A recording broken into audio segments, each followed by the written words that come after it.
Halo teman-teman semua, kali ini saya ingin membahas soal pelatih Barcelona Xavi Hernandez.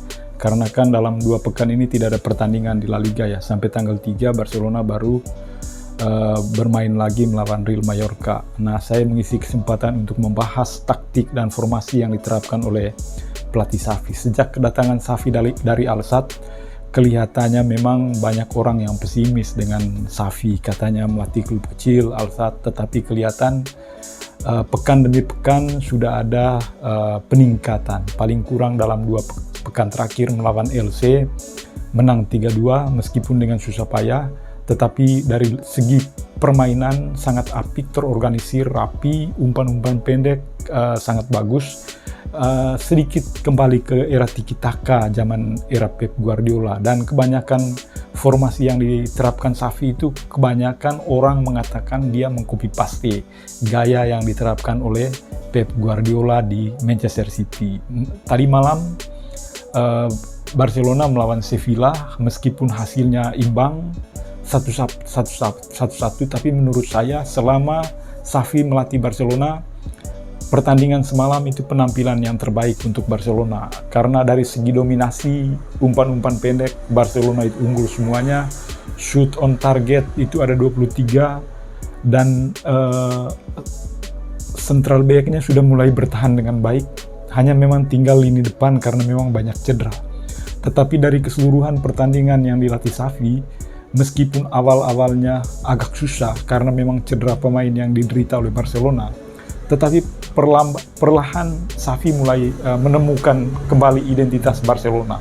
Memang benar yang dia katakan bahwa banyak pemain Barcelona yang tidak tahu bagaimana cara bermain di Barcelona. Dia lebih memilih memasang Ronald Araujo, lalu ada Gerard Piqué di belakang, ada Eric Garcia, supaya kelihatan pertahanan tangguh. Meskipun awal-awalnya susah, tapi kelihatan di pertandingan melawan Sevilla itu kelihatan, dan melawan Benfica di awal, lalu Bayern Munchen. Memang sebenarnya Barca itu kalau intensitasnya tinggi saya kira bisa melawan, hanya memang pada saat itu Xavi belum menemukan racikan terbaiknya. Tetapi kelihatan kesininya Barcelona mulai menemukan iramanya, dan saya berharap Xavi bisa menemukan identitas Barcelona yang menurut banyak fans ya harus dikembalikan ke tiki-taka. Memang harus tiki-takanya harus disempurnakan, dimodernkan dengan gaya permainan sepak bola modern sekarang. Ketika Xavi Hernandez mengambil alih pelatih Barcelona menggantikan Ronald Koeman, banyak fans berharap akan datang sebuah perubahan. Ya, Xavi adalah legenda dan menjadi motor penggerak lini tengah ketika tiki-taka era Pep Guardiola menguasai Eropa tahun 2008 sampai 2015. Harapan perubahan tentu terkait identitas permainan Barcelona yang sudah sejak ditinggal pelatih Luis Enrique semakin tidak jelas lagi. Terhitung mereka menjuarai Liga Champions terakhir di era Luis Enrique tahun 2015. Kejayaan Barcelona berkat pakem sepak bola tiki-taka mereka kemudian hilang. Meskipun demikian, para fans tak bisa mengharapkan perubahan datang dalam sekejap. Butuh proses yang agak panjang membangun sebuah tim.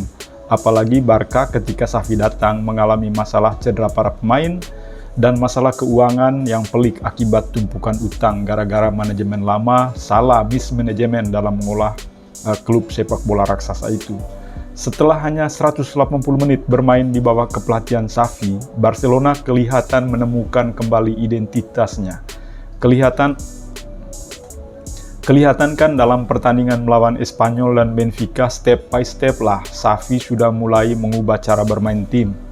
Dalam 2 pertandingan yang dilatih Xavi, Barca lebih terorganisir, terstruktur, dan punya tujuan. Ada beberapa kesalahan kecil memang yang harus diperbaiki, dan itu sangat wajar dalam setiap permainan sepak bola. Liverpool dengan gegenpressingnya Jurgen Klopp yang orang bilang sangat sempurna, banyak juga kelemahan di sisi lini tengah dan lini belakang yang perlu diperbaiki. Jadi hampir semua tim pasti memiliki kelemahan, dan Xavi sudah mulai mencoba untuk membenahi lini belakang dan lini tengah. Tinggal sekarang lini depan Barcelona yang perlu diperbaiki karena memang butuh pemain nomor 9 agar bisa memiliki finisher akhir ya.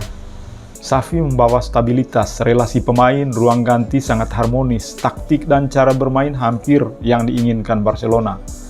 Taktik Xavi sangat berbeda dengan taktik yang diterapkan oleh Ronald Koeman sebelumnya. Koeman sering mengandalkan bola-bola direct yang tentu jauh dari spirit sepak bola yang diinginkan Barcelona. Barcelona adalah tiki-taka, pressing, penguasaan bola, dan sepak bola indah. Itu sebabnya dia tidak membutuhkan gelandang yang bermain kotor dan gelandang fisik yang tangguh. Cukup gelandang cerdas seperti Sergio Busquets atau Nico Gonzalez yang mampu mengontrol lapangan tengah itu sudah oke menurut Xavi. Koeman sering menggunakan formasi 4-2-3-1, 3-5-2, dan 4-3-3. Ia memainkan center back dan memainkan Busquets di antara center back dan melakukan passing untuk menyerang. Formasi yang diterapkan Koeman ini kan mengandaikan Busquets itu umurnya masih muda. Sekarang Busquets sudah hampir 34 tahun, sulit untuk berlari, makanya jebol terus. Proses transisinya begitu berjalan lambat. Xavi memberikan stabilitas. Dari dua pertandingan yang dimainkan melawan Espanyol dan Benfica di Liga Champions, Xavi memainkan dua taktik berbeda. Bermain melawan Espanyol, dia memainkan 4-3-3, formasi yang biasa diterapkan Barcelona. Dan melawan Benfica bermain dengan formasi 3-4-2-1, taktik yang sering dia gunakan di Al-Sadd, klub lamanya di Qatar ya. Dari taktik itu saja, melawan Benfica bagaimana kita bisa melihat begitu cerdasnya Sergio Busquets dan begitu cairnya Gavi dan Nico di lini tengah. Xavi membawa permainan Barcelona kembali menekan dan terus berlari. Meskipun problemnya di penyelesaian akhir karena striker Barcelona Ansu Fati dan Ousmane Dembele masih cedera, mengharapkan Memphis Depay sulit, kelamaan dribble dan lemah dalam menahan bola. Dengan formasi 4-3-3 Xavi, peran Oscar Mingueza bermain seperti bek tengah dan membentuk sebuah kuasi ya, kekuatan Gerard Piqué, Eric Garcia, dan Mingueza. Jordi Alba di bek kiri bermain agak ke depan, membackup winger, sehingga realisasi di lapangan menjadi 3-3-4. Itu tujuannya agar ketika menyerang, Barca unggul jumlah pemain dan lawan. Jordi Alba di bek kiri bermain agak ke depan, membackup winger, sehingga realisasi di lapangan menjadi 3-3-4. Itu tujuannya agar ketika menyerang, Barca unggul jumlah pemain dengan lawan. Itu terlihat dalam laga melawan Espanyol di La Liga, meskipun jauh dari kata sempurna ya, terutama di 20 menit akhir. Posisi Ilias Akomak dan kemudian diganti oleh Abde itu terisolasi di winger kanan, sehingga ada overload pemain di lini depan dan menghasilkan banyak peluang. Zaman Ronald Koeman, Mingueza dan Alba sama-sama berada di posisi bek kanan dan kiri sekaligus membantu serangan. Ini membuat transisi tak berjalan, keseimbangan lini belakang menjadi problem. Kita tentu masih melihat bagaimana taktik Xavi jika Sergiño Dest dan Ousmane Dembele bermain bersama. Apakah Dest juga ditugaskan untuk menyerang atau tidak? Karena jika Dest ditugaskan menyerang, posisinya akan sama dengan Alba. Dan saya yakin Xavi tidak akan mengambil itu karena stabilitas di lini belakang itu menjadi sangat penting. 3 bek itu menjadi pakem yang membuat Barcelona begitu solid. Melawan Benfica memilih untuk bermain 3-4-2-1. Ini formasi yang sering digunakan di Al-Sadd ya, dan membawa Al-Sadd meraih 5 trofi dan sulit dikalahkan di Qatar. Ini tentu berbeda dengan Koeman, dan kita lihat formasi 3 back ini dengan back yang tangguh Ronald Araujo, lalu Gerard Piqué dengan Clement Lenglet membentuk sebuah formasi kuasi yang lebih stabil lah di lini belakang. Xavi benar-benar menggunakan dengan baik juga 4 midfielder terbaiknya, Sergio Busquets, Frenkie de Jong, Gavi, dan Nico. 4 gelandang ini menjamin superioritas di lini tengah, dan itu terbukti dalam 2 pertandingan. Kedatangan Xavi sebagai pelatih baru Barcelona mengubah situasi di dalam dan di luar lapangan. Perubahan di dalam lapangan adalah terkait dengan taktikal, disiplin, pola permainan dan kohesivitas dalam menyerang. Meskipun kelemahannya sekarang Barcelona kekurangan finishing di lini depan karena cederanya para pemain pilar dan akibat hengkangnya mega bintang Lionel Messi, sumber gol Barcelona selama puluhan tahun. Jika kita melihat pola permainan, Xavi menginstruksikan para pemain untuk overload di satu sisi dan melakukan switch play secara cepat. Ini biasa dia lakukan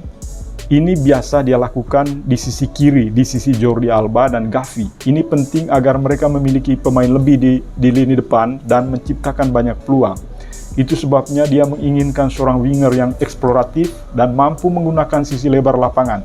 Alasan itu pula yang membuat dia mati-matian meminta manajemen mempercepat pembaruan kontrak winger mereka Ousmane Dembélé.